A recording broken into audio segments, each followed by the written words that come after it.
Bien le bonsoir, heureuse de vous retrouver. Ce soir, on parle de travail, les métiers qui sont adaptés à la fibromyalgie et donc je vais vous parler de la souffrance au travail. C'est une demande que j'ai eue de la part de Jess, que je salue. Merci de donner des idées de thématiques. Avant de commencer cette vidéo, je tiens à vous rappeler que vous pouvez vous inscrire à des séances d'accompagnement, de thérapie en ligne via la bannière de la chaîne où il y a d'inscrits pour prendre vos rendez-vous, un petit lien qui vous renvoie sur le calendrier. Donc n'hésitez pas si vous voulez un suivi très personnalisé. Donc aujourd'hui on parle de souffrance au travail. Alors on va déjà faire premièrement un état des lieux de là où vous en êtes tout de suite. En second, nous allons voir les choses à mettre en place et ensuite les métiers qui pourraient être le mieux adaptés à la fibromyalgie. Donc commençons par votre état des lieux. Peut-être êtes-vous toujours en poste, êtes-vous toujours dans votre travail, mais ça devient de plus en plus compliqué. Vous luttez, vous résistez pour répondre aux multiples tâches que l'on vous demande, de répondre aussi aux multiples sollicitations et auxquelles vous ne pouvez de moins en moins, voire plus du tout répondre, et qui vous mettent en charge de stress et qui vous font être de plus en plus dans le mal-être. Ou alors vous êtes déjà en arrêt maladie, mais vous êtes un peu dans le flottement, vous ne savez pas où vous allez, ce qui va se passer. Donc voici, deuxièmement, les choses à mettre en place.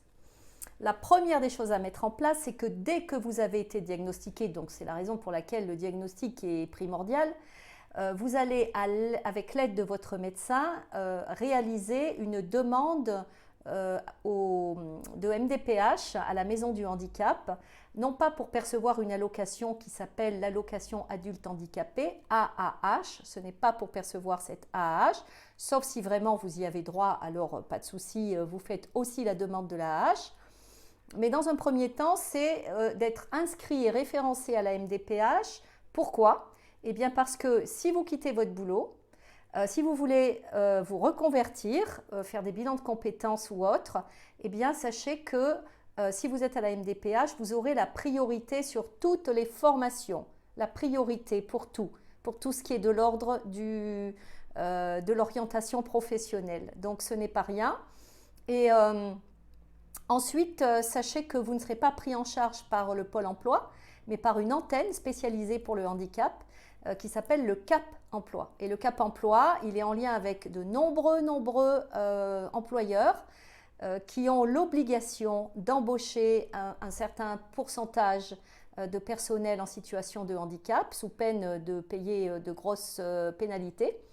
Donc tous le font quasiment. Donc ça veut dire que le Cap Emploi, il a toujours des employeurs qui veulent connaître voilà, les personnes qui sont disponibles sur le marché.